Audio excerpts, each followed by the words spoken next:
You're listening to the We Are Libertarians podcast network. Find all of our shows at wearelibertarians.com. Welcome to Now Hear This. I'm your host, Chris Spangle. Now Hear This is a conversation with leaders in Indianapolis that are working to improve the lives of Hoosiers. Our goal is to empower you to join in their work and make a difference while informing you about the unseen aspects of life in Indiana. If you miss an episode, you can listen via podcast at nowhearthisindy.com.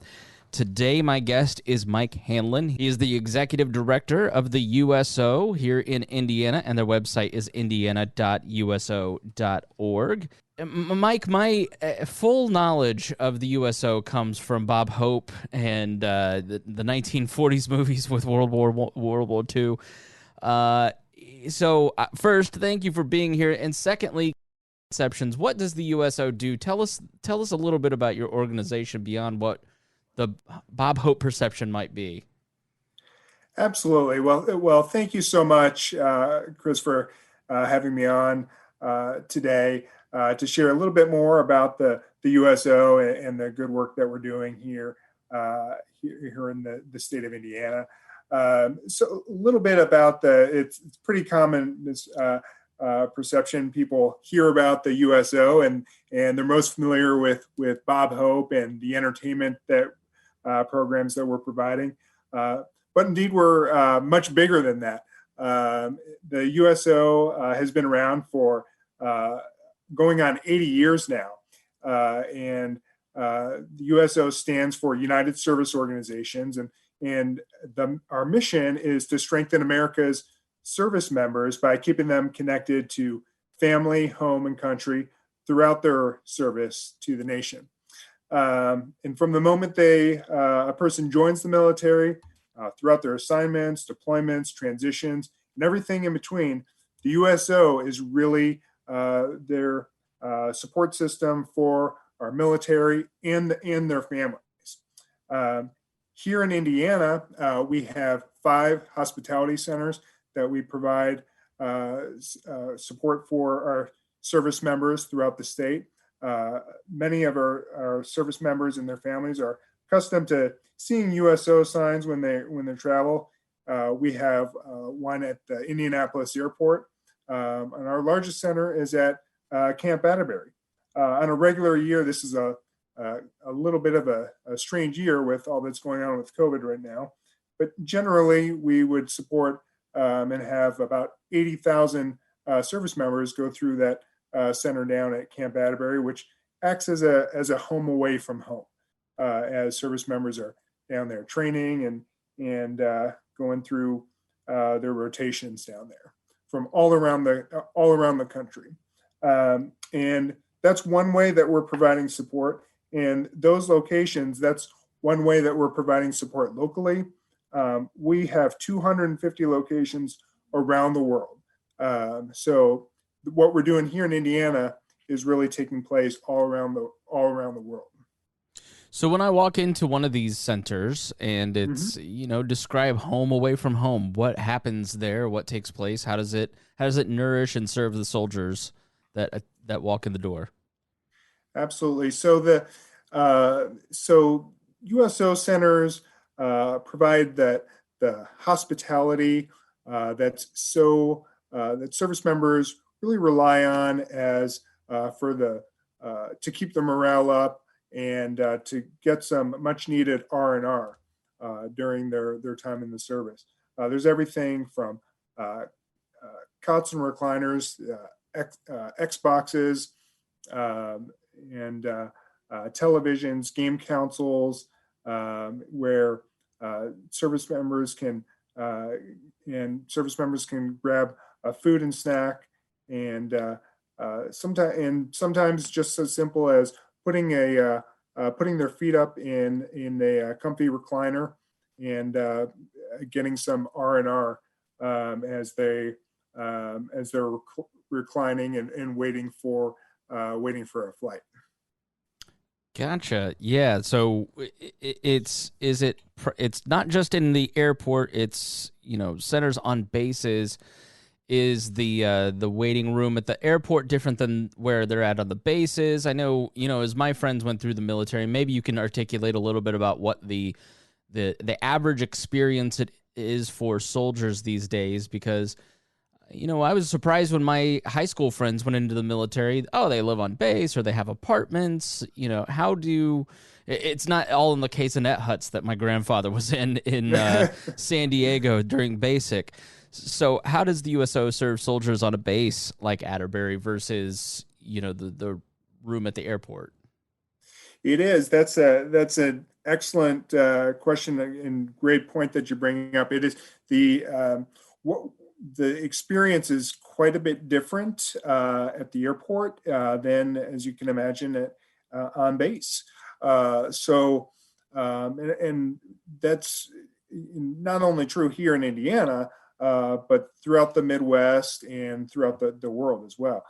So as you can imagine, when service members are at our airport center, we'll typically see a lot more families who might be traveling with service members, or who might be waiting for service members to return from flights.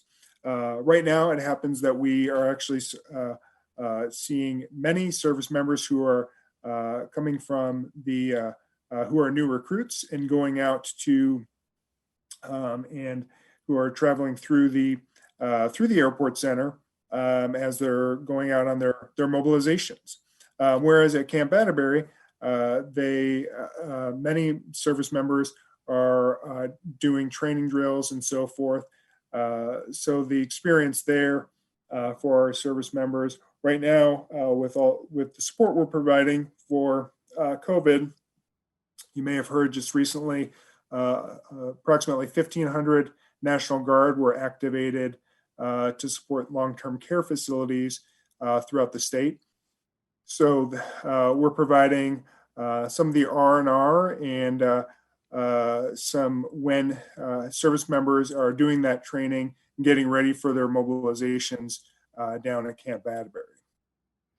Yeah, one of the success stories, and you correct me if this perception is wrong, but is that the military has done a good job of navigating the pandemic and keeping their employees and their soldiers and everyone in the military service safe. Is that true? I mean, how hard hit has the military been by the COVID pandemic? And then how has that changed what you do? It's certainly been a very interesting time, and we're here in Indiana. We're a very National Guard heavy state in terms of the support that we're providing. So the National Guard has been, and I'm sure you follow the news quite closely, the National Guard has really been leaned on very, very heavily to support COVID. And for that reason, here in Indiana, just to give you a couple examples, I already mentioned the long-term care facilities and the mobilizations that's happening right now, but they're also supporting everything from local food banks. They're providing support on logistics and operations, and even providing some support at penitentiaries throughout the state. So really all across the state, our guardsmen are being asked to do more. And where the USO is providing support is not only through our center operations as they're getting ready to mobilize, so they can stop in, grab a soda, play some Xbox when they have some downtime, but also through our mobile outreach.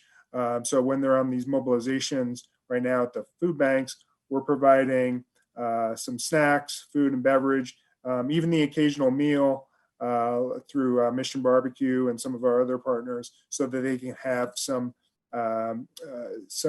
much needed relief and some good food as they're on these mobilizations throughout the state on the front line supporting COVID operations.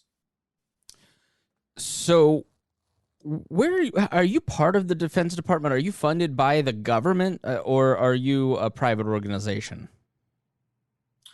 We are not, and that is a very common misperception that we are part of the Defense Department. but we are actually a separate, we are a private nonprofit organization. So we're funded by private donations and the good work of volunteers. In fact, here in the state of Indiana, we have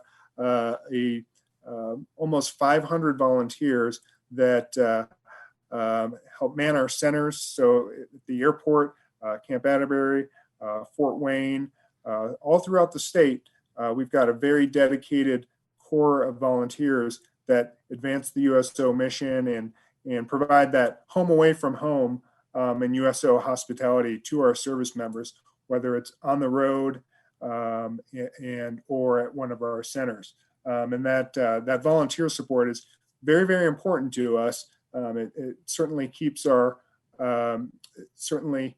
we could not deliver on our mission without that volunteer support, but also our funding partners are invaluable.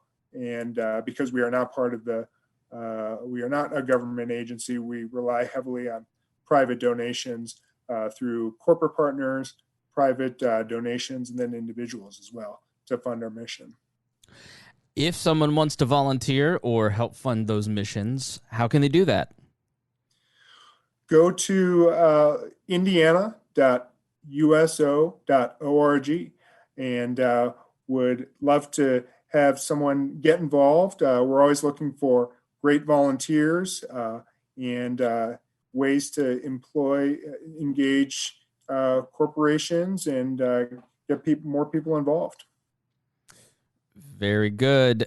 Mike Hanlon, USO Executive Director here in Indiana. How much do you travel and see the operations? I mean, you're the Executive Director of Indiana, so I imagine you travel a lot around the state. But are you called on to go to places like Afghanistan and participate in some service over there? That is not something I've had the opportunity to do before, although that would be quite an honor and a privilege. It's really just an honor to be to work here in the state of Indiana for our Hoosier service members and their families. But that's certainly something. If given the opportunity, I would certainly take advantage of it. So I guess I should ask, what about the entertainment part that everybody thinks about? I mean, do you organize a lot here in Indiana in terms of entertainment? I work for the Bob and Tom Show, and I see a lot of comedians doing USO stuff. Tell us how that piece of the operation works. Absolutely. So we actually have a whole entertainment department. I believe the USO has a global entertainment department, which is part of our programs team. And that came out of the going all the way back to the Bob Hope days. I think entertainment was really identified as one of the core part of the DNA of the USO. So one of the main missions of the USO is provide the entertainment and hospitality for our service members. They do that through providing tours overseas. Interestingly, a lot is going on right now with the in the gaming area. But you periodically you'll see the Colts going over on tours to the Middle East and so forth. So, but that is all organized through through our entertainment department and the team that coordinates those tours. So very quickly, because we're running out of time, what is the one thing that you see every day that you wish everybody understood? The one thing that certainly in my experience with the USO is just the unbelievable dedication of our servicemen and women and their families that they make over and over and over again. And it's just humbling to be to have a small role in the organization that is the force behind the forces. Well, thank you for what you do. And Mike Hanlon, we appreciate you joining us. Executive Director in Indiana for the USO. And their website is indiana.uso.org. Mike, thank you so much for joining me. Chris, it was a pleasure. Thank you so much. Thanks for listening to Now Hear This. I am your host, Chris Spangle. If you missed any portion of our program, you can listen on our website at nowhearthisindy.com. If you'd like to have your organization featured on the show, please email Gabby at nowhearthisindy@iheartmedia.com. Thanks for listening, and we will be back again next weekend with Now Hear This. In the span of 2 years, podcast advertising has become a billion-dollar industry. Why? Changes to social media and search engines aren't getting the same results as they used to. And let's be honest, why would anyone want to financially support them? Plus, the loyal audiences of audio brands have a better return on investment. Need more convincing on that? Look up Edison Research's Infinite Dial. As the longest-running libertarian network, the audience of the We Are Libertarians podcast network have been our partners in growth for almost a decade. We are looking for advertisers that will enhance the lives of our listeners, and we have only 6 slots available for companies that are looking to grow with us. Volume matters in advertising, and no other libertarian brand can offer you over 40 episodes across 10 shows a month while reaching tens of thousands of people for one easy monthly payment. It is simple. Email me now, Chris Spangle, at chrisspangle.com, and let us start supporting your business as you support ours.